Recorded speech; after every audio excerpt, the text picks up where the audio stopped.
ನಮಸ್ಕಾರ. 1 minute stock market class episode number 28ಗೆ ಸ್ವಾಗತ. ನಾನು ಡಾಕ್ಟರ್ ಭರತ್ ಚಂದ್ರ. ಇವತ್ತಿನ ವಿಷಯ ಹೂಡಿಕೆದಾರರು ಮಾಡುತ್ತಿರುವ 6 ತಪ್ಪುಗಳು. ಮೊದಲನೇದು ಎಕ್ಸ್ಪೆಕ್ಟಿಂಗ್ ಅನ್ರಿಯಲಿಸ್ಟಿಕ್ ರಿಟರ್ನ್ಸ್. ಕೆಲವರು ಹೇಳ್ತಾರೆ 5,000 ರೂಪಾಯಿನ SIP ಮಾಡ್ತೇನೆ, 3 ತಿಂಗಳು 2 ಕೋಟಿ ಸಿಗುತ್ತಾ. ಮತ್ತೆ focusing on short term returns, ಅಂದ್ರೆ ಆದಷ್ಟು ಕಮ್ಮಿ ಸಮಯದಲ್ಲಿ ಹಣವನ್ನು ತೆಗೆಯುವಂತ ಪ್ರಯತ್ನ ಮಾಡೋದು, ಜಾಸ್ತಿ ದುಡ್ಡು ಬರೋದಿಲ್ಲ.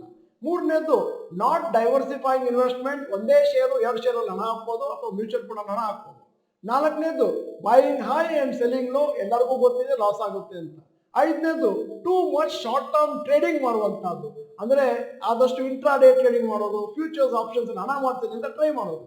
ಆರನೇದು not reviewing investments regularly, once in 1 year review ಮಾಡಲೇಬೇಕಾಗುತ್ತೆ. ಈ 6 ತಪ್ಪುಗಳನ್ನು ಹೂಡಿಕೆದಾರರು ಮಾಡಿಲ್ಲ ಅಂತಂದ್ರೆ ಜೀವನದಲ್ಲಿ ಜಾಸ್ತಿ ಯಶಸ್ಸನ್ನು ಕಾಣ್ತಾರೆ. ನಮಸ್ಕಾರ.